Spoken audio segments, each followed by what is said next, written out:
Hello friends, हम पढ़ रहे हैं क्लास 9 में subject science and technology. Chapters name है मेजरमेंट ऑफ मेटल। इसमें आज देखेंगे हम मोल क्या होता है।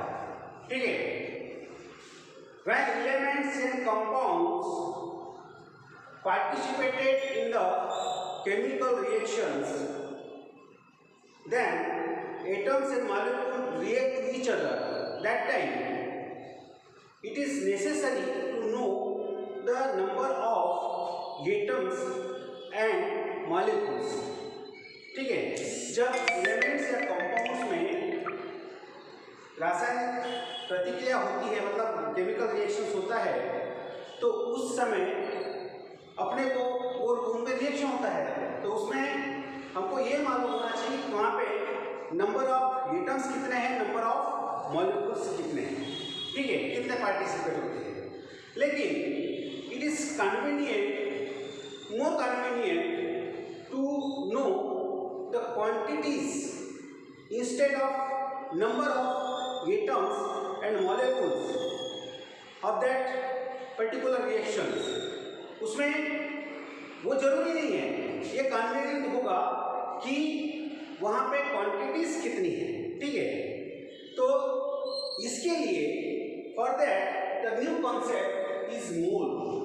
Concept of mole is useful for this purpose. इस पर्पस के लिए कंसेप्ट मोल का कंसेप्ट यूजफुल है। ठीक है, तो ये मोल निकाला जाता है कैसा है, number of moles of a substance, number of moles of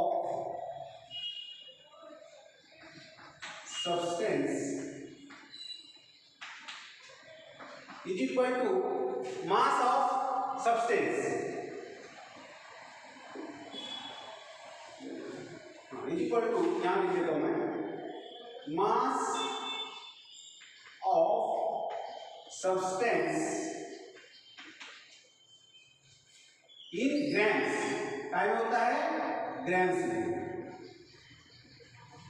in grams upon molecular mass of the substance. ठीक है, upon molecular mass of substance. ठीक, अब molecular mass of the substance ये ज्ञात करने के लिए आपको एक बार बता दूं, 1 मोल ऑफ, ये मान लीजिए डस्टर है, 1 मोल ऑफ डस्टर में 1 मोल ऑफ डस्टर में कभी भी एक संख्या होती है, वो है 6.0022 इंटू 10⁻23 और इस नंबर को कहते हैं एवोगाड्रोस नंबर। Avogadro's number. ठीक है, यानी दुनिया की कोई भी चीज हो, उसमें अगर 1 मोल ऑफ डस्टर यदि है तो उसकी वैल्यू कितनी होगी, डस्टर की में 1 मोल 6.0023 इसकी वैल्यू। 6.0023 22 और 10⁻23 ये इसकी वैल्यू होगी। चाहे फिर 1 मोल ऑफ पेन भी लिखते हैं, 1 मोल ऑफ पेन, इसमें भी इसकी भी वैल्यू 6.0022 इंटू 10⁻23। तो ये है एवोगाड्रोस नंबर कहते हैं इसको। तो एवोगाड्रोस नंबर जो है इसको ऐसा दर्शाते हैं, ये इसलिए इसको दर्शाते हैं कि यानी का मतलब होता है नंबर, ये मतलब एवोगाड्रो इस साइंटिस्ट ने ये नंबर खोज के निकाला, इसके लिए उसको इसके याद में ये एन लिखा जाता है। ठीक है, अब ये एन जो है ये निकाला जाता है, चाहे फिर दुनिया की कोई भी ऐसी चीज हो कि उसमें 1 मोल ऑफ डस्टर है तो उसमें 6.0022 इंटू 10⁻23 ये उसकी वैल्यू होगी, या पेन लिए, ठीक है, या कोई भी चीजें जो लेते हैं तो उसमें ये नंबर रहती है। और ये नंबर खुद के निकाला एवोगाड्रो इस साइंटिस्ट ने, तो इसको लिखा जाता है यानी मतलब नंबर, ये मतलब एवोगाड्रो। ठीक है, अब इसके बाद में तुमको एक चीज बता दे, तुम्हारे बुक्स में एक क्वेश्चन लिखा हुआ है, क्वेश्चन किया है इसने, how many molecules are there in 66 grams of CO2। Question है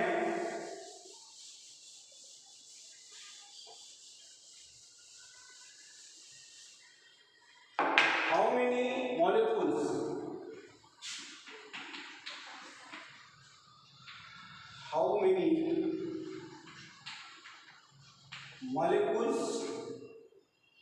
are there in 66 gram of CO2। ठीक है, यानी कितने मॉलिक्यूल्स है 66 ग्राम में।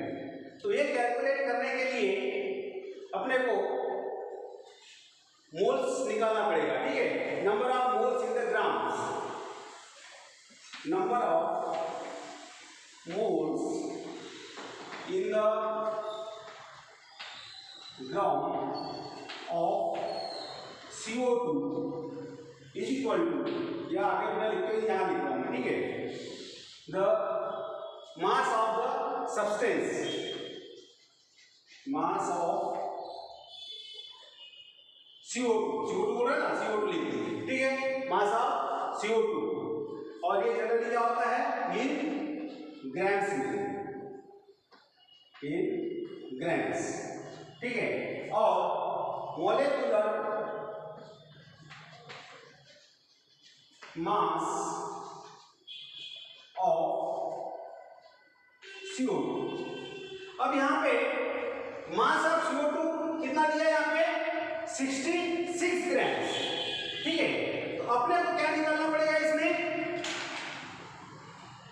Mass of molecular mass of CO2। इसके लास्ट वाले इसमें हमने आपको कैसे निकाला जाता है ये समझाया थी। ठीक है, तो इसके लिए मान के चलो CO2 है, CO2 में अपने को मालूम है पहला अक्षर है C। ठीक है, कार्बन, तो इसका एटॉमिक मास मालूम होना जरूरी है। मैंने आपको कल वीडियो में बताया था कि कुछ एलिमेंट्स के एटॉमिक मास ज्ञात होना बहुत जरूरी है। जैसे यहाँ पे कार्बन का 12 है, ठीक है, 12, फिर बाद में प्लस साइन। अब ऑक्सीजन का कितना है यहाँ पे 2 लिखा हुआ है, तो 2 इंटू ऑक्सीजन का एटॉमिक मास क्या है 16। ठीक है, तो 12 प्लस 32 इज इक्वल टू 44। ठीक है, तो अब अपने को वैल्यू मिल गई इसकी। अब इसमें देखिए 66 अपॉन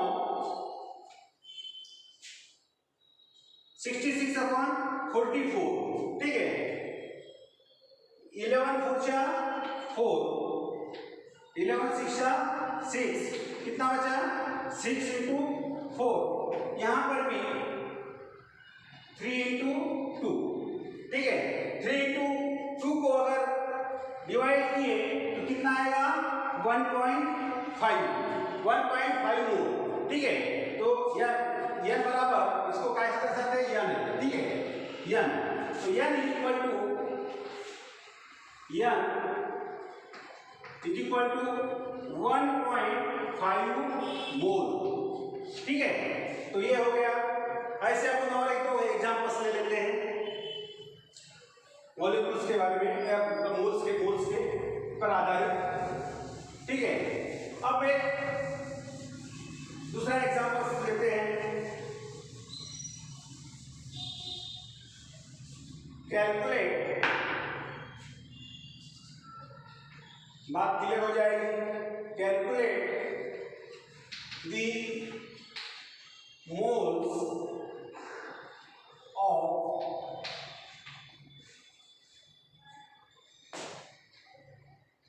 H2SO4 in 49 grams।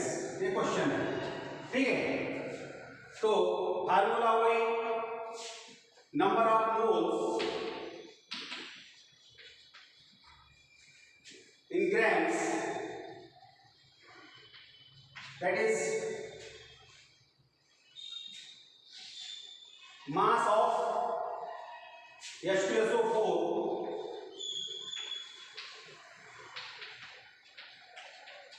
और atomic mass of molecular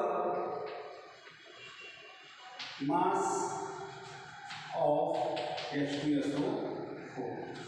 अब एटॉमिक मास जो है ये ग्राम्स में दिखाया करेंगे। ठीक है, कभी ग्राम्स में। ठीक है, अब मास ऑफ H2SO4 मतलब सल्फ्यूरिक एसिड। ठीक है, अब सल्फ्यूरिक एसिड का मास निकालना है, तो इसके लिए तो अब मास तो अपने को दिया हुआ है 49 ग्राम्स। अब निकालना क्या है? Molecular mass. मॉलिक्यूलर मास निकालने के लिए आपको तरीका मालूम है। जैसे यहाँ पे कौन कौन से एटम्स हैं? हाइड्रोजन, सल्फर और ऑक्सीजन। तो हाइड्रोजन का एटॉमिक नंबर है, एटॉमिक मास है 1।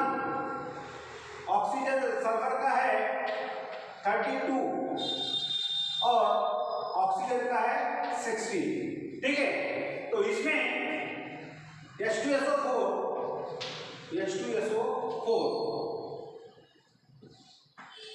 अब यहाँ पे H2 है, तो 2 into H ऐसा भी लिख सकते हैं, थोड़ा प्लस बीच में, फिर यस प्लस 4 into O। ठीक है, इस प्रकार से।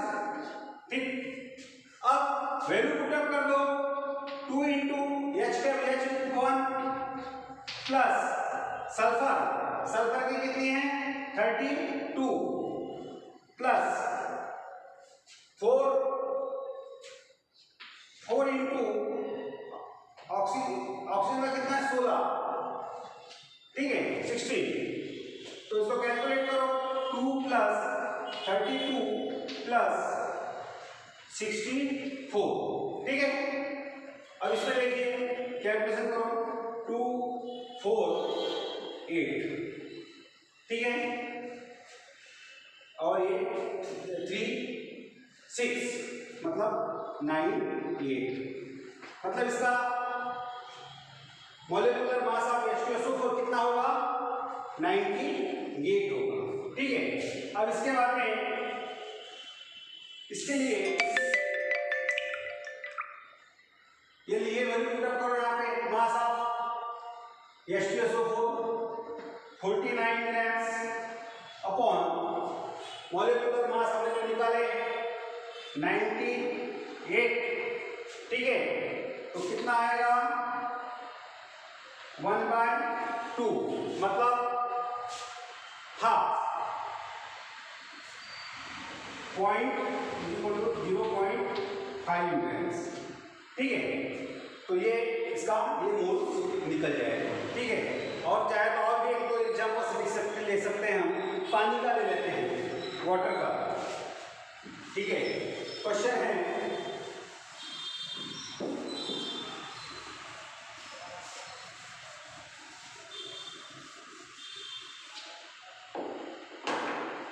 calculate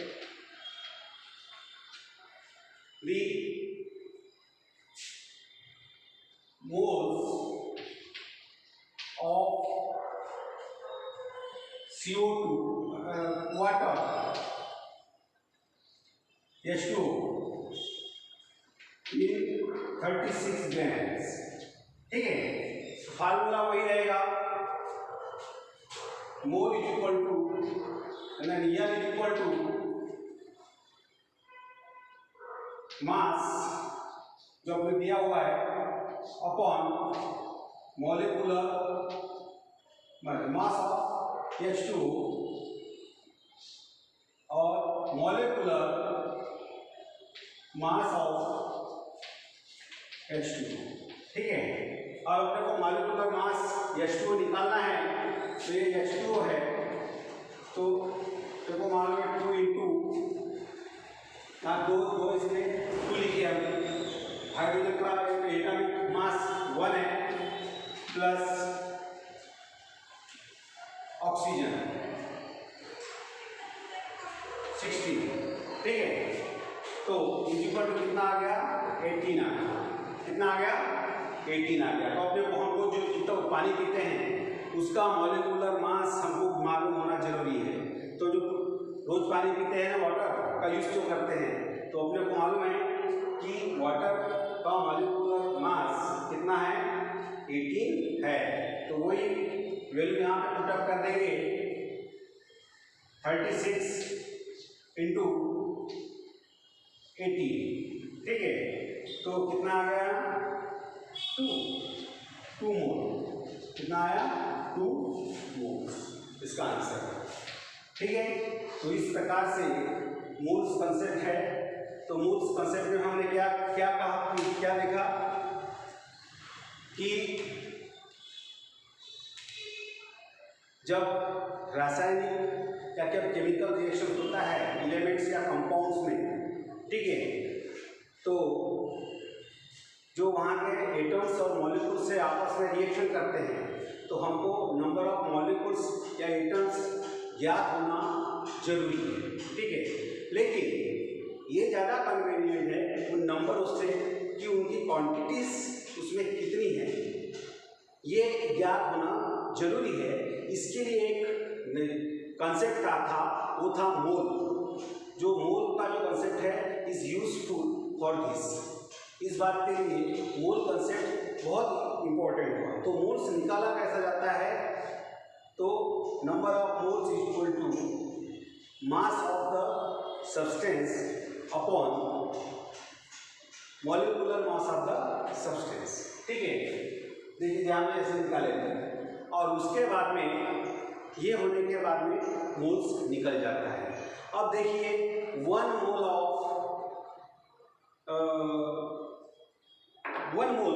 ऑफ डस्टर यदि लेते हैं तो उसके लिए एक वैल्यू है, वो वैल्यू है 6.002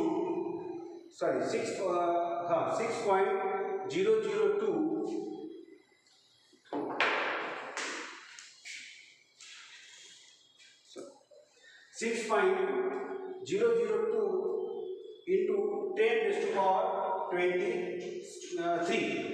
ठीक है, तो ये जो नंबर है इस नंबर को कहते हैं एवोगाड्रोस नंबर। ठीक है, और ये एवोगाड्रोस नंबर को दर्शाते कैसे हैं, एन से। यानी एन का मतलब होता है नंबर, ये का मतलब होता है एवोगाड्रोस। ठीक है, फिर उसके बाद में हमने अब तक आपके बुक्स में क्वेश्चन दिया था कार्बन डाइऑक्साइड का, उसको कैसे कैलकुलेट करते हैं। फिर मॉलिक्यूलर मास कार्बन डाइऑक्साइड का निकाला, फिर उसको फार्मूले में फिट किया और नंबर ऑफ मोल्स उसके निकाले। उसी प्रकार से दूसरे H2SO4 का उदाहरण लिए, वाटर का उदाहरण लिए। ठीक है, अब एक दूसरी बात मैं आपको बताना भूल गया, जैसे 1 मोल ऑफ कार्बन डाइऑक्साइड तो उसकी वैल्यू कितनी होगी 6.022 इंटू 10⁻23। ठीक है, तो अब अगर 2 मोल ऑफ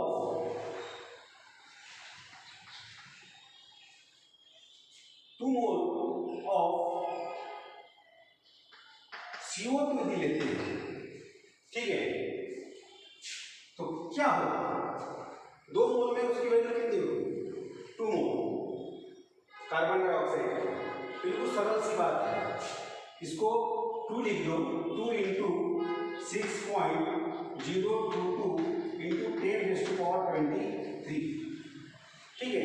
तो आप लोग को ज़्यादा कुछ नहीं करना है, इसको मल्टीप्लाई करना 12.10⁻23 ऐसा 12.022 इंटू 10⁻23, ठीक है। इसी प्रकार से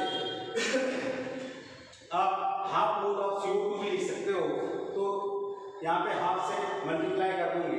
फॉर एग्जाम्पल देखिए 0.5 mole of CO2 is equal to 0.5 into 6.022 into 10⁻23। तो सीधी सी बात है, कितना आ जाएगा, 3.022 इंटू 10⁻23, ठीक है। तो इस प्रकार से आप मोल्स के बारे में बोल सकते हैं, ठीक है। तो हमें ये मोल का कंसेप्ट समझ में आ गया होगा आपको, ठीक है। नहीं आ समझ में आया तो आप पूछ सकते हो, सीधी सी बात है कि वहाँ क्वांटिटीज मोल्स एक कंसेप्ट है क्वांटिटीज ज्ञात करने के लिए, तो ये इस तरीके से हम उसको ज्ञात कर सकते हैं, ठीक है।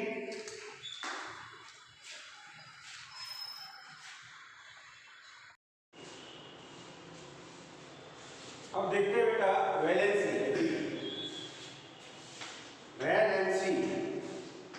ये वैलेंसी यानी क्या होता है, valency means the capacity of the elements to combine,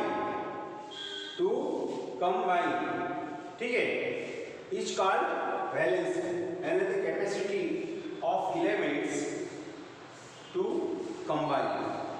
दूसरे से जुड़ने की जो कैपेसिटी होती है उसको कहते हैं, क्या कहते हैं, वैलेंसी, ठीक है। And the valency of the elements are indicated by specific number, ठीक है। सबका एक स्पेसिफिक नंबर होता है वैलेंसी से, ठीक है।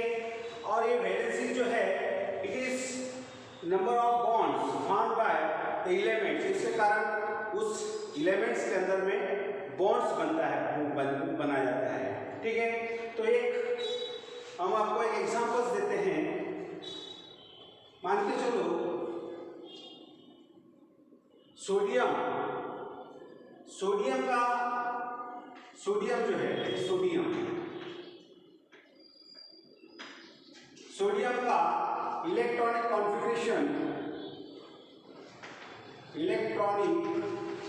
कॉन्फ़िगरेशन जो है वो क्या है, वो कैसा होता है, वो है 281, यानी पढ़ चुके हैं इसके पहले को, फर्स्ट ऑर्बिट में 2 इलेक्ट्रॉन, सेकंड में 8 और आखिरी में जो बची हुई है मतलब 11, क्योंकि atomic number of sodium is 11। Sodium का एटॉमिक नंबर कितना है, 11।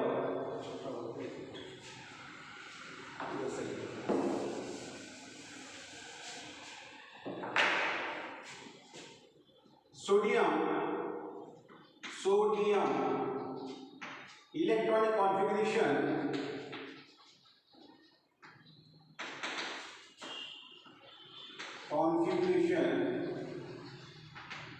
क्या होगा, 281, ठीक है। अब ये जो इलेक्ट्रॉन्स है, तो ये जो आउटर मोस्ट ऑर्बिट वाला जो इलेक्ट्रॉन्स है 1, ये क्या काम करेगा, वो गिव करेगा, ठीक है, वो छोड़ देगा। तो 1 electron is given by sodium and form sodium ion, ठीक है, सोडियम आयन बनेगा तो उसका इलेक्ट्रॉनिक कॉन्फ़िगरेशन कैसा होगा 288, ठीक है। और उसके बाद में देखते हैं क्लोरीन का इलेक्ट्रॉनिक कॉन्फ़िगरेशन, क्लोरीन का एटॉमिक नंबर है 17, ठीक है। तो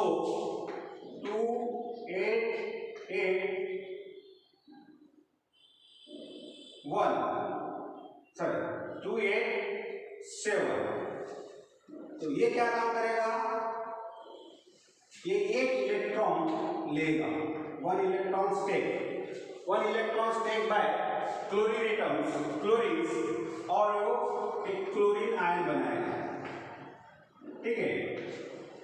288, ठीक है। देखिए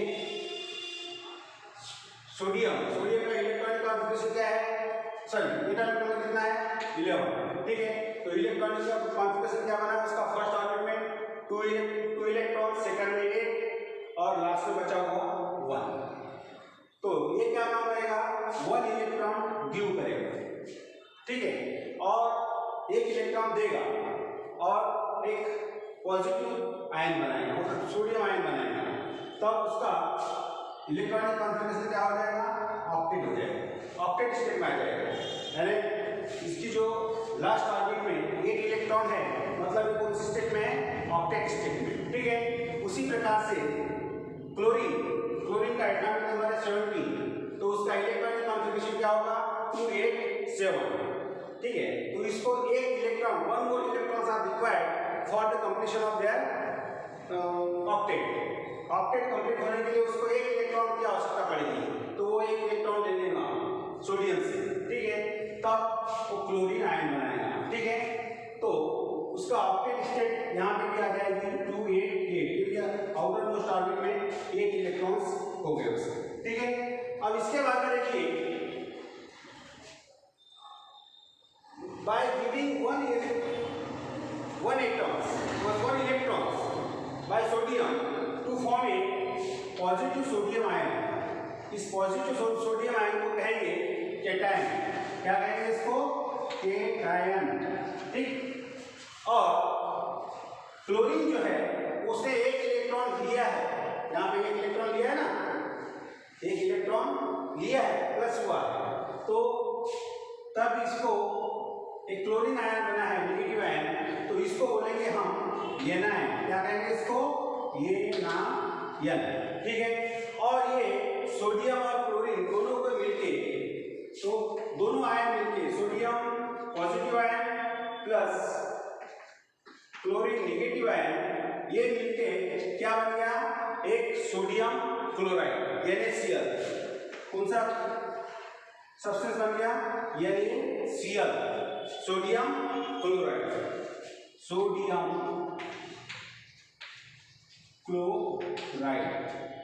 क्लोराइड बन गया इसमें, ठीक। तो सोडियम क्लोराइड इस प्रकार से, ये सोडियम क्लोराइड जो टेबल सॉल्ट है, खाने का जो नमक है वो बन गया है, ठीक है। तो इसमें बताने की बात यह है कि एक पॉजिटिव आयन और एक नेगेटिव आयन, ये दोनों, इसने एक इलेक्ट्रॉन त्याग, इसने 1 इलेक्ट्रॉन का त्याग किया, मतलब गिव किया है, ठीक है, और इसने 1 इलेक्ट्रॉन लिया है, इसलिए इन दोनों की वैलेंसी कितनी होगी, वैलेंसी इज 1, दोनों की वैलेंसी क्या आएगी, ये आएगी, ठीक है। और ये दोनों आयन, केटायन और एनायन मिलके क्या बन गया, सोडियम क्लोराइड बन गया, समझ में आ गई बात। तो इसकी वैलेंसी कैसे निश्चित की जाती है, और ये due to the opposite charge, positive charge और नेगेटिव चार्ज होने की वजह से ये कौन सा कंपाउंड बन गया है, आयनिक कंपाउंड बन गया, ठीक है। पॉजिटिव और नेगेटिव बनने के बाद में यहाँ पर सोडियम और क्लोराइड के बीच में आयनिक बॉन्ड बना, कौन सा बॉन्ड बना, आयनिक बॉन्ड, ठीक है। आयनिक बॉन्ड बनने, इसमें आयनिक बॉन्ड बन जाता है, तब इसकी ये वैलेंसी दर्शाती है, समझ में आ गई बात। अब इसके बाद में, हाँ, the number of electrons are given away और टेक इन होल नंबर, कभी भी ये होल नंबर पे इलेक्ट्रॉन का परित्याग करना या इलेक्ट्रॉन लेना, ठीक है, तो ये कभी भी होल नंबर में होता है, 1 2 3 4 इस ऐसा होल नंबर में होता है, ठीक है, ये फ्रैक्शन में नहीं होता। तो इसलिए हम ये कह सकते हैं कि the valency of the elements is in whole number, पूर्णांक में होता है, ठीक है। अब इसके बाद में तुम्हारे बुक्स में कुछ चेक चार्ट दिया है, उस चार्ट को सॉल्व करने की कोशिश करते हैं, ठीक है।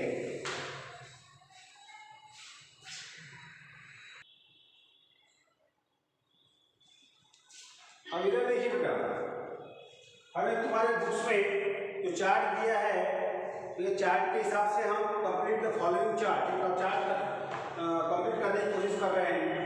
जैसे यहाँ पे दिया हाइड्रोजन, हाइड्रोजन का एटॉमिक नंबर 1 है, तो इलेक्ट्रॉनिक कॉन्फ़िगरेशन भी 1 आएगा।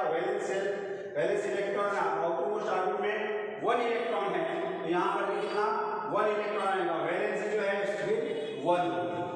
उसी आधार पर देखिए हीलियम में का एटॉमिक नंबर 2 है, इलेक्ट्रॉनिक कॉन्फ़िगरेशन 2, वैलेंस इलेक्ट्रॉन 2, लेकिन इसकी वैलेंस 0 आई। वो इसलिए आई क्योंकि हीलियम जो है ये कैसे है, ये किसी के साथ में रिएक्शन नहीं करते, मतलब ये आउटर मोस्ट ऑर्बिट में 2 इलेक्ट्रॉन्स है, ठीक है, फर्स्ट एंड लास्ट, और वो डुप्लेट कंडीशन में आ जाती है, इसलिए ये किसी के साथ में रिएक्शन नहीं करता, ठीक है। अब देखिए लिथियम का इलेक्ट्रॉनिक कॉन्फ़िगरेशन दिया है, ठीक है, इलेक्ट्रॉनिक कॉन्फ़िगरेशन दिया है, मतलब नंबर ऑफ ये एटॉमिक नंबर आपको मालूम हो जाएगा, तो 2 + 1, तो इसको 3 लिखेंगे, ठीक है। अब इसके वैलेंस इलेक्ट्रॉन मतलब आउटर मोस्ट ऑर्बिट में कितने इलेक्ट्रॉन्स हैं 1, तो यहाँ 1 लिख देंगे, ठीक है। तो आउटर मोस्ट ऑर्बिट में जो इलेक्ट्रॉन्स है तो वो उसका 1 है, तो उसकी वैलेंस कितनी होगी 1। बेरिलियम का देखिए एटॉमिक नंबर कितना दिया है 4, तो इसका एटॉमिक इलेक्ट्रॉनिक कॉन्फ़िगरेशन पहले ऑर्बिट में 2 और बचे हुए 2, ठीक है। तो वैलेंस इलेक्ट्रॉन यहाँ पे कितने 2, तो वैलेंस कितनी होगी इसकी 2, ठीक है। उसी प्रकार से बोरान का दिया हुआ है यहाँ पे 5, तो इसका इलेक्ट्रॉनिक कॉन्फ़िगरेशन भी लिखा हुआ है, तो वैलेंस इलेक्ट्रॉन्स कितने हैं 3, तो इसकी वैलेंस कितनी होगी 3 होगी। उसी प्रकार से कार्बन का जो देखते हैं तो इसका इलेक्ट्रॉनिक कॉन्फ़िगरेशन 2 4, मतलब क्या हो गया, नंबर ऑफ एटम्स कितने हो गए, इसमें नंबर ऑफ इलेक्ट्रॉन कितने हो गए 6 हो गए, मतलब वो एटॉमिक नंबर कहलाएगा, ठीक है। अब उसी प्रकार से बाह्यतम कक्षा में मतलब वैलेंस इलेक्ट्रॉन कितने हैं 4 है, तो इसकी वैलेंस भी कितनी होगी 4 होगी, ठीक है। और उसके बाद में नाइट्रोजन का देखते हैं, इसका एटॉमिक नंबर दिया हुआ है, तो इसमें इसका इलेक्ट्रॉनिक कॉन्फ़िगरेशन होगा 2, बचा कितना 5, ठीक है, 7 है ना, तो इसके वैलेंस इलेक्ट्रॉन कितने हो गए 5, लेकिन इसको आवश्यकता कितने की है, या ऑक्टेट पूरा होने के लिए 3 की, तो 8 हो जाएगा, इसकी कितनी आएगी 3 आएगी, ठीक है, 3 आएगा, ठीक है, लिखा हुआ है। तो ऑक्टेट स्टेट आने के लिए इसको 3 इलेक्ट्रॉन्स की आवश्यकता पड़ेगी, 5 + 3 = 8, तो इस प्रकार से इसलिए इसकी वैलेंसी 3 होगी, ठीक है। तो इस प्रकार से ये वैलेंसी के बारे में। अब देखते हैं variable valency.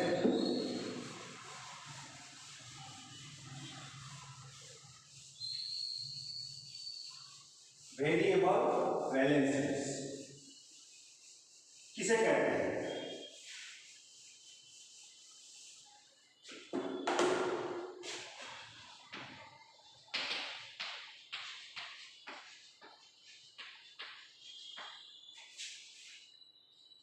Variable valence is in different conditions. In different conditions, the elements, the atoms of the elements of the same elements exhibits 2 or more valencies. That is called variable valencies. परिभाषा क्या होगी? In different condition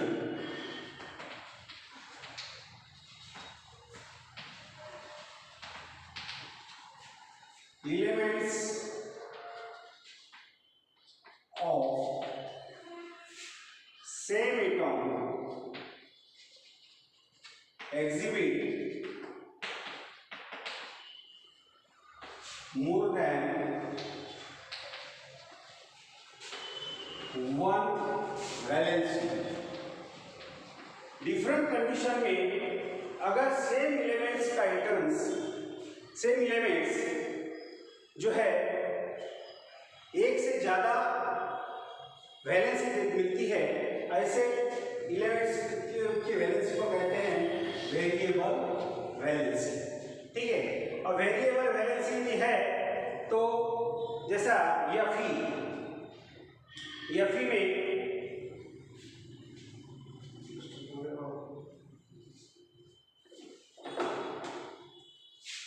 variable valency Fe लिखते हैं iron, Fe में 2 और Fe3+। यह मतलब different condition में ये दो प्रकार की वैलेंसी दर्शाता है एक ही एलिमेंट। कौन सा एक एलिमेंट? Fe, लोहा, आयरन। ठीक है, तो इसलिए इसकी वेरिएबल वैलेंसी कहलाती है। ठीक है, अब कुछ और चार्ट समझ लेते हैं। एक चार्ट बनाते हैं पहले, उसके बाद एक्सप्लेन करते हैं। ठीक है,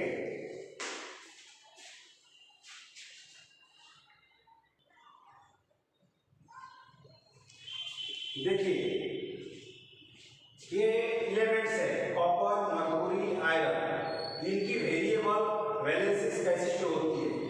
कॉपर सिंबल है Cu, इसकी वैलेंसी वेरिएबल दो वैलेंसी है 1 and 2।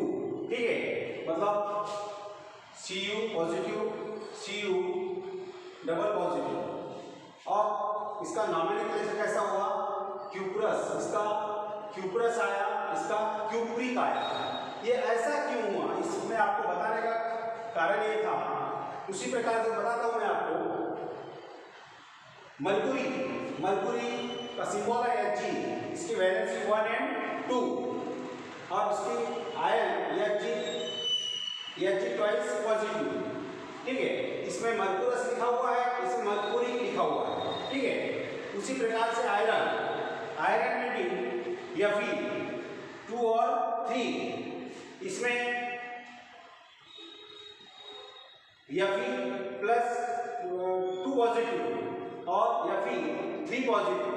ठीक है, तो इसमें क्यूप्रस और क्यूप्रिक क्यों लिखा गया? इसमें मरकुरस और मरकुरी क्यों लिखा गया?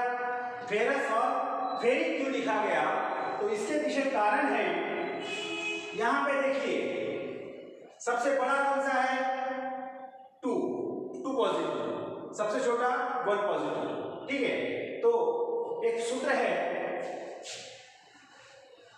छोटा स्मॉल प्लस नेम, जो भी उसका नेम होगा कॉपर का। ठीक है, प्लस OUS देखिए, और लार्ज प्लस नेम प्लस इक। ठीक है, प्लस इक। अब देखिए, सबसे यहां पे बड़ा कौन सा है?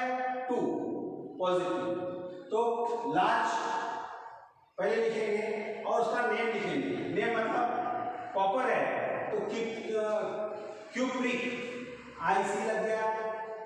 उसी प्रकार से यहां पर स्मॉल है Cu पॉजिटिव, तो यहां पे OUS, नाम के बाद OUS। उसी प्रकार से मरकुरी में देखिए, जो स्मॉल है तो वहां पर क्या लिखा गया? OUS आ गया मरकुरस, और ज्यादा 2 पॉजिटिव है तो मरकुरिक आ गया। ठीक है, उसी प्रकार से आयरन में भी देखिए 2 Fe3 है ना, सॉरी Fe3 पॉजिटिव, तो यहाँ पर 3 ज्यादा है, संख्या ज्यादा है तो उसमें इक लग गया। ठीक है, जैसे फार्मूले के हिसाब से नेम प्लस इक IC। ठीक है, उसी प्रकार से Fe2 टू पॉजिटिव मतलब नेम, स्मॉल में नेम प्लस OUS फेरस। तो इस प्रकार से ये तुम्हारा वैलेंसी के बारे में भी समझा के हो गया। अब इसके बाद में कल पढ़ेंगे रेडिकल।